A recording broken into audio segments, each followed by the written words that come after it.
안녕하세요. 에브리띵 여자 배구를 찾아주셔서 감사합니다. 본격적인 승부가 벌어지는 연휴 이후 오늘 28일 기업은행과 도로공사전이 있습니다. 오늘은 디펜딩 챔피언 현대건설이 현재 있는 포지션과 그들이 어떻게 해야 지난해의 영광을 다시 재현하는가에 대한 고찰을 해보고자 합니다. 시즌 초 1입니다.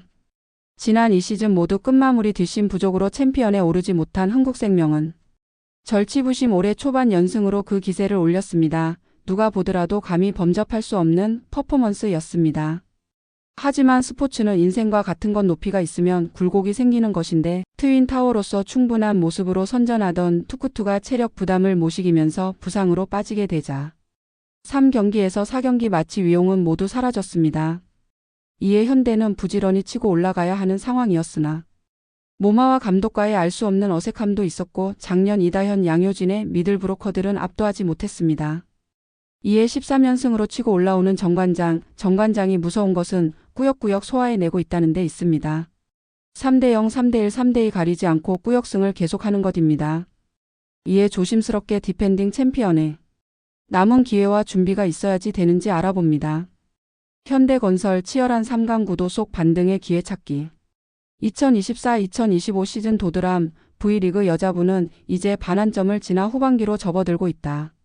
시즌 초반 흥국생명과 현대건설이 양강 체제를 굳히는 듯 했지만 대전 정관장이 몰아친 상승세로 리그는 이제 예측 불가능한 3파전 양상으로 흘러가고 있다.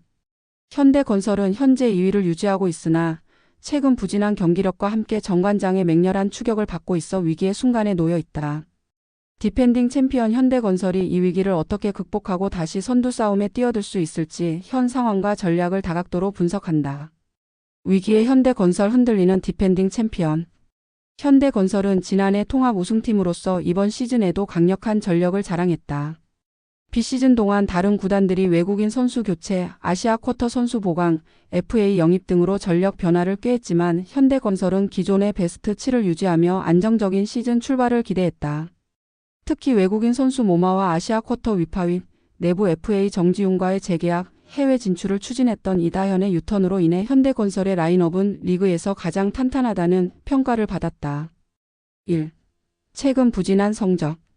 하지만 시즌 중반을 넘어가면서 현대건설의 경기력은 뚜렷하게 흔들리고 있다. 최근 6경기에서 2승 4패를 기록하며 승점 47점 15승 8패로 2위 자리를 간신히 유지하고 있다. 선두 흥국생명 승점 53점과의 격차는 6점으로 벌어졌고 3위 정관장 승점 46점과의 차이는 불과 1점에 불과하다. 특히 정관장은 13연승이라는 압도적인 상승세로 현대건설의 턱 밑까지 추격 중이다. 2. 경기력 저하의 원인. 현대건설의 부진은 다양한 요인에서 비롯됐다. 외국인 선수 모마의 부진 공격의 핵심인 모마는 시즌 초반과 달리 최근 경기에서 공격 타점과 결정력이 떨어졌다. 이는 전체적인 득점력 약화로 이어지고 있다. 높이에서의 약점 현대건설의 강점이었던 블로킹은 최근 경기에서 빛을 잃었다. 특히 페퍼저축은행과 같은 하위권 팀을 상대로도 블로킹 우위를 점하지 못하며 약점을 드러냈다. 체력 문제 동일한 베스트 7이 계속 출전하면서 선수들의 체력 소진이 뚜렷해지고 있다. 이는 경기 후반부 집중력 저하로 이어져 패배의 원인이 되고 있다. 조직력의 흔들림 리시브와 세트 연결에서의 불안감이 커지며 과거와 같은 안정감을 잃었다. 특히 상대 서브에 고전하는 모습이 잦아졌다. 상위권 팀들의 전략 비교 현대건설의 과제. 1. 흥국생명 안정적인 운영과 강한 리더십. 흥국생명은 외국인 선수 투트쿠의 부상 이후에도 대체 선수 마테이코가 빠르게 적응하며 상승세를 유지하고 있다. 김연경과 정윤주라는 토종 쌍포의 강력한 공격 라인에 아시아 쿼터 피치까지 더해져 균형 잡힌 전력을 자랑하고 있다. 이들의 리더십과 안정적인 플레이는 흥국생명의 선두 유지 비결이다. 2. 정관장 폭발적인 상승세. 정관장은 현재 리그에서 가장 강력한 팀 중 하나로 자리 잡았다. 부키리치와 메가 두 외국인 선수는 득점력과 리시브 안정성에서 리그 최고 수준을 자랑하고 있으며 미들 블로커 정호영과 박은진의 블로킹과 이동 공격도 팀 상승세의 중요한 요소다. 베테랑 세터 염혜선의 안정적인 경기 운영은 팀 전체를 뒷받침하고 있다. 현대건설의 회복 전략 위기 극복의 해법. 1. 선수별 역할 조정. 현대건설은 현재의 베스트 7 체제를 유지하면서도 개별 선수들의 역할을 재정비해 효율성을 높여야 한다. 모마의 공격력 회복. 모마의 부진을 극복하기 위해 정지훈과 위파위의 공격 비중을 높이고 모마의 체력 부담을 분산시킬 필요가 있다. 이를 통해 공격 라인의 다양성을 확보해야 한다. 양효진과 이다현의 높이 활용 극대화 블로킹 능력을 극대화하고 속공 비중을 늘려 현대건설의 전통적인 강점을 살려야 한다. 고예림 등 교체 자원의 활용. 주전 선수들의 체력 안배를 위해 교체 자원들을 적극 활용해야 한다. 2. 전술적 다변화. 서브 강화. 서브 강도와 정확도를 높여 상대 리시브를 흔들어야 한다. 이는 현대건설의 블로킹 효과를 극대화하는 데도 도움이 될 것이다. 다양한 공격 패턴 속공, 백어택 등 변칙적인 공격 전술로 상대 수비를 흔들고 블로킹 집중을 분산시켜야 한다. 3. 팀 사기와 심리적 안정. 최근 연패로 인해 침체된 팀 분위기를 회복하는 것이 중요하다.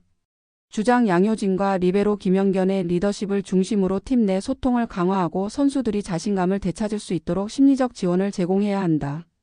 남은 경기와 승부처. 현대건설은 1월 29일 GS칼텍스와의 4라운드 마지막 경기를 시작으로 2월 4일 IBK기업은행 7일 정관장과의 경기를 앞두고 있다. 특히 정관장과의 맞대결은 현대건설의 시즌 향방을 결정짓는 중요한 승부처가 될 것이다. 이 세 경기에서 최대한 승점을 확보하지 못한다면 현대건설은 3위로 내려앉을 가능성이 크다. 반대로 이 경기를 발판 삼아 반등에 성공한다면 다시 선두 싸움에 도전할 기회를 만들 수 있다. 결론. 위기를 기회로 전환하라. 현대건설은 디펜딩 챔피언으로서 위기 극복의 경험과 능력을 갖추고 있다. 이번 위기를 통해 조직력을 재정비하고 선수들의 체력을 회복하며 전술적인 변화를 준다면 현대건설은 다시 리그 정상에 도전할 수 있을 것이다. 가장 중요한 것은 빠르게 반등의 계기를 마련하는 것이다. 현대건설이 이번 시즌 다시 우승 경쟁의 중심에 서며 팬들에게 기쁨을 선사할 수 있기를 기대한다.